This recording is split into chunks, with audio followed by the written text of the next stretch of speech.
Pour moi, la première chose qui est importante au golf, c'est d'analyser l'environnement dans lequel vous évoluez. Essayez de comprendre un petit peu comment fonctionne votre swing. Partez du principe que vous avez une balle et un club. Essayez de comprendre comment le club arrive sur la balle. À partir de là, vous analysez des trajectoires et quand vous analysez vos trajectoires, vous pouvez en déduire des erreurs dans votre swing. Les erreurs dans votre swing, souvent chez les amateurs, se réfèrent sur 12 problématiques. Ces 12 problématiques, vous allez pouvoir les retrouver sur le site dans les 12 erreurs du swing. Et à partir de là, il va être important pour vous de retrouver l'un des systèmes dans lequel vous pensez être. Et à partir de là, appliquer un exo. Au golf, il ne faut pas essayer, parce que vous faites une erreur dans une trajectoire, dans un contact, essayez d'appliquer bêtement un exercice qui peut-être ne vous correspondra pas.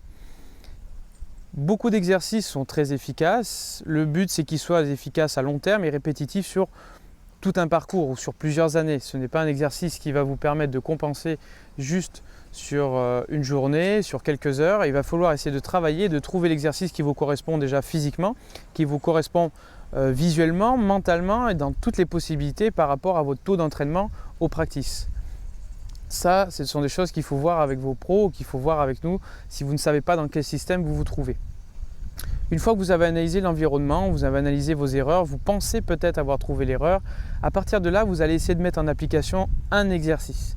Pas essayer de multiplier les notions au moment de l'exercice, mais vous concentrer sur un seul exercice, essayez de le mettre en pratique, essayez de faire des mouvements d'abord dans le vide, et ensuite de frapper un certain nombre de balles et essayez de voir si à partir de là, c'est répétitif.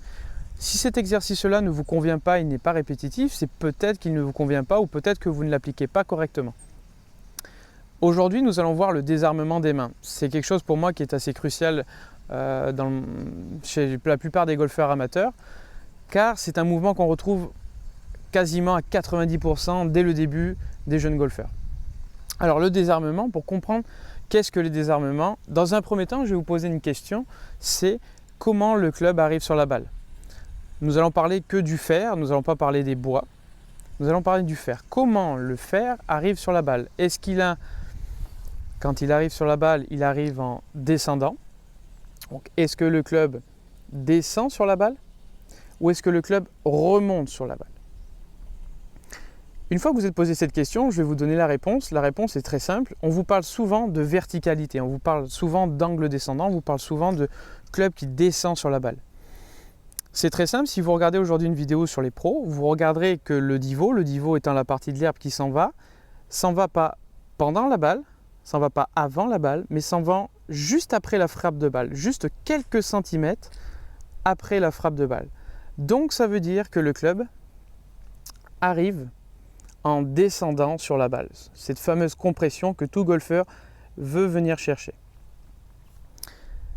Une fois qu'on a compris le fonctionnement du club sur la balle, qu'on a compris qu'il va falloir que le club descende sur la balle et pas remonte, peut-être qu'à partir de là, vous allez comprendre justement un peu plus facilement pourquoi le désarmement est quelque chose de très important et quelque chose aussi de nocif dans votre swing. Qu'est-ce que le désarmement? Le désarmement, quand vous montez dans votre backswing, déjà vous avez un phénomène d'armement au niveau des hanches, c'est-à-dire que vos mains viennent se casser, viennent s'armer de cette manière-là. Quand vos mains sont armées de cette manière-là et que l'on monte dans son swing, on peut retrouver un angle de 90 degrés à partir de là. Cet angle-là, souvent, on vous demande de le conserver jusqu'à l'impact. Quand vous êtes au niveau de la descente, pour garder cet angle-là, il faut que l'action au niveau de vos mains ait une action de descente. Là, nous avons conservé l'armement. Maintenant, je vais vous montrer l'inverse. Le désarmement au niveau des mains, ou qu'on appelle le casting en anglais, vient faire un peu ce fonctionnement-là. Un peu comme si vous aviez une canne à pêche et que vous lanciez votre canne à pêche. Donc, vous avez perdu l'armement initial que vous aviez à la montée.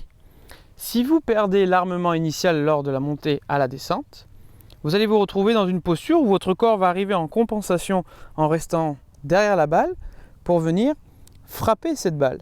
Et là, vous allez vous retrouver dans un système où vous risquez de faire des grattes, vous risquez de faire des tops et changer les trajectoires de vos balles. Je le recommence. Une fois qu'on est là, si je me mets dans cette position ici, lorsque l'on descend, le désarmement va créer ceci. Les mains vont lancer le club. La première chose qui doit se passer lors de la descente, c'est que les mains viennent tomber par la gravité, par le poids du club, sont entraînées par le poids du club et non par une action des mains une fois en haut. Si vous faites ceci à grande vitesse, vous vous retrouvez complètement en déséquilibre au moment de la frappe de balle et à partir de là, tout votre swing est faussé. Le scooping, c'est une finalité du désarmement des mains. C'est-à-dire que quand vous venez ici, vous venez faire un petit peu ce que j'entends souvent, la cuillère. Donc vous désarmez les mains. Une fois que vous êtes là, vous vous sentez bien sûr bloqué.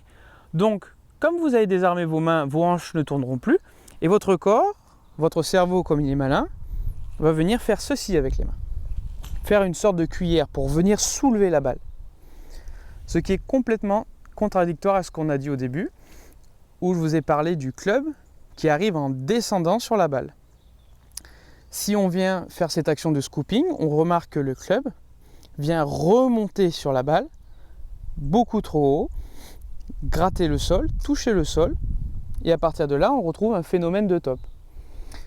Vous voyez que aussi, quand je fais cette fonction de désarmement au niveau des mains, vous voyez que mes hanches ne s'engagent presque pas, car le club, les mains, ont beaucoup trop joué dans la zone d'impact et ont pris le dessus, et à partir de là, on se retrouve encore dans un système de compensation où on va retrouver encore une autre des 12 erreurs du golfeur. Quand vous descendez, il faut vraiment qu'au niveau de la gravité de votre club, vous ressentez cette action de descente au niveau du downswing. Et quand vous allez au niveau de l'impact, regardez bien, ce sont mes hanches qui vont s'enclencher pour frapper la balle, pour ensuite lancer mes mains. Mes mains se désarment toujours après l'impact. Mes mains ne se désarment pas avant l'impact, ne se désarment pas pendant l'impact, mais se désarment après l'impact. Vous avez dû entendre souvent aussi que les mains doivent être toujours devant la tête de club. La tête de club ne doit jamais se retrouver devant les mains. C'est aussi un signe de scooping ou de casting, ou de désarmement des mains. Il faut toujours que votre tête de club soit neutre, ou que vos mains soient légèrement devant la tête de club. Au démarrage, quand vous êtes positionné, vous voyez que le club, soit on l'a face au nombril, soit on a les mains légèrement devant la balle.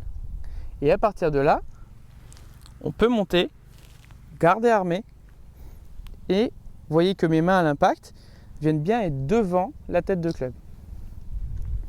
Je vais vous donner un petit exercice pour essayer de comprendre l'armement des mains et le désarmement. Vous vous placez devant la balle. À partir de là, vous allez armer tout de suite les mains pour neutraliser cette action et vous concentrer uniquement sur l'action de votre corps à la montée et à la descente. Je monte et j'engage mon corps. Et quand vous revenez sur la balle, vous allez voir que vos mains vont rester beaucoup plus devant. Je recommence l'exercice. Je vais essayer de le faire de côté. Donc on se met ici. J'arme les mains. Je monte. Et je ramène à l'impact. Je monte. Et je ramène à l'impact. Si vous arrivez à garder les mains armées le plus longtemps possible, vous allez essayer de neutraliser un petit peu plus cette action de désarmement. Essayez également de ressentir lors de la descente que vous avez vraiment cette sensation où les bras et le club tombent loin derrière vous, très très loin derrière vous, et qu'au dernier moment, vous enclenchez les hanches pour engager votre rotation. Si vous avez aimé cette vidéo, je vous invite à nous retrouver sur le site adaptivemotiongolf.com pour retrouver les 12 erreurs que l'on peut retrouver dans le swing. À partir de là, analysez votre système, trouvez votre système, essayez d'appliquer l'exercice qui vous correspond et on se retrouve jeudi prochain pour une nouvelle vidéo.